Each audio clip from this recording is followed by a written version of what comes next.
السلام علیکم ورحمۃ اللہ وبرکاتہ۔ ابتدا ہے رب کریم کے بابرکت نام سے جو مہربان اور نہایت رحم والا ہے۔ بر صغیر پر انگریزوں کا غلبہ اور بر صغیر پر مغرب کی غلامی کا ایک مختصر سا واقعہ میں آپ سے شیئر کرنے جا رہا ہوں۔ دوستو، یہ کہانی ہے ایک انگریز خاتون کے قلم سے جو انہوں نے اپنی ڈائری میں لکھی تھی، میں آپ سے شیئر کرنے جا رہا ہوں۔ وہ خاتون کہتی ہے، انگریز افسران جنہوں نے ہندوستان میں ملازمت کی جب واپس انگلینڈ یعنی برطانیہ جاتے تو انہیں وہاں پبلک پوسٹ نہ دی جاتی، کیونکہ وہاں پہ قانون یہ تھا کہ تم نے ایک غلام قوم پر حکومت کی ہے جس سے تمہارے طور اور طریقوں اور رویوں میں فرق آیا ہوگا۔ یہاں اگر اس طرح کی کوئی ذمہ داری تمہیں دی جائے تو تم آزاد انگریز قوم کو بھی اسی طرح ڈیل کرو گے۔ اس مختصر تعارف کے ساتھ درج ذیل واقعہ پڑھیے۔ ایک انگریز خاتون جس کا شوہر برطانوی دور میں پاک و ہند میں سول سروس کا افسر تھا۔ اس خاتون نے زندگی کے کئی سال ہندوستان کے مختلف علاقوں میں گزارے۔ واپسی پر اپنی یادداشتوں پر مبنی کتاب لکھی۔ خاتون نے لکھا کہ میرا شوہر ایک ضلع کا ڈپٹی کمشنر تھا۔ اس وقت میرا بیٹا تقریباً 4 سال کا اور بیٹی 1 سال کی تھی۔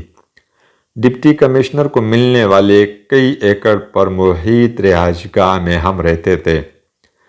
ڈی سی صاحب کے گھر اور خاندان کی خدمت گزاری پر کئی 100 افراد مامور تھے۔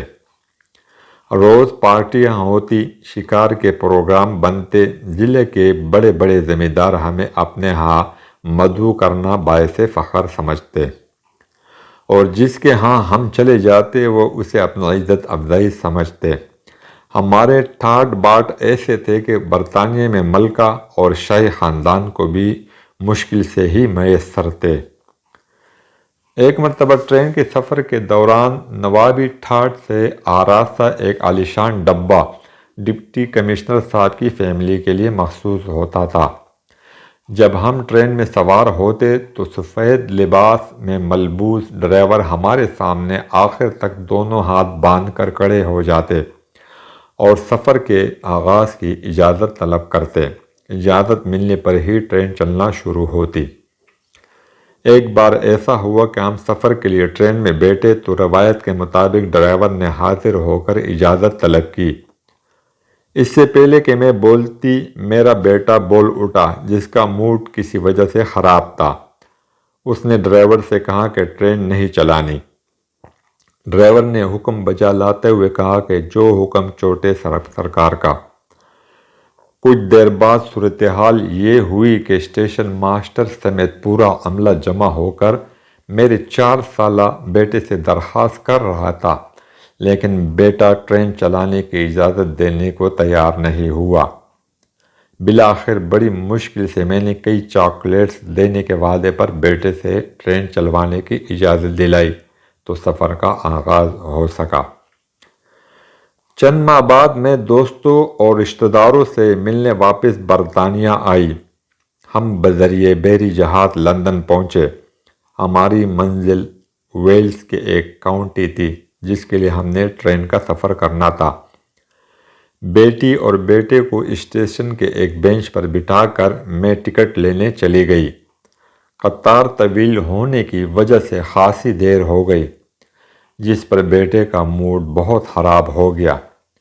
جب ہم ٹرین میں بیٹھے تو عالیشان کمپاؤنڈ کے بجائے فرسٹ کلاس کی سیٹیں دیکھ کر بیٹا ایک بار پھر ناراضگی کا اظہار کرنے لگا۔ وقت پر ٹرین نے وسل دے کر سفر شروع کیا تو بیٹے نے باقاعدہ چیخنا شروع کر دیا۔ وہ زور زور سے کہہ رہا تھا، یہ کیسا الو کا پٹا ڈرائیور ہے، ہم سے اجازت لیے بغیر ہی اس نے ٹرین چلانا شروع کر دی ہے۔ میں پاپا سے کہہ کر اسے جوتے لگواؤں گا۔ میرے لیے اسے سمجھانا بہت مشکل ہو گیا کہ یہ اس کے باپ کا ضلع نہیں، ایک آزاد ملک ہے۔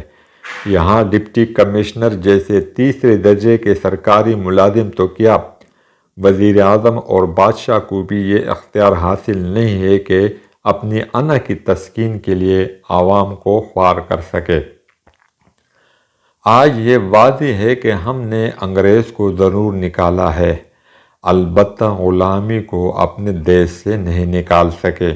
یہاں آج بھی کئی ڈپٹی کمشنرز، ایس پیز، وزراء، مشیران اور سیاستدان صرف اپنی انا کی تسکین کے لیے عوام کو گھنٹوں سڑکوں پر ذلیل و خوار کرتے ہیں۔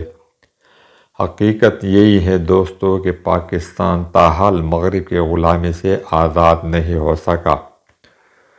امید ہے یہ مختصر سی کہانی آپ کو پسند آئی ہوگی، اور اگر یہ ویڈیو پسند آئے تو اسے لائک کرے اور چینل کو سبسکرائب کرے اور گھنٹی کے نشان کو بھی پریس کرے۔ میں ہوں آپ کا اور سید امین خان اب آپ سے اجازت چاہوں گا۔ انشاءاللہ ایک نئی ویڈیو میں آپ سے دوبارہ ملاقات ہوگی، تب تک کے لیے اجازت دیجیے۔ اللہ نگہبان۔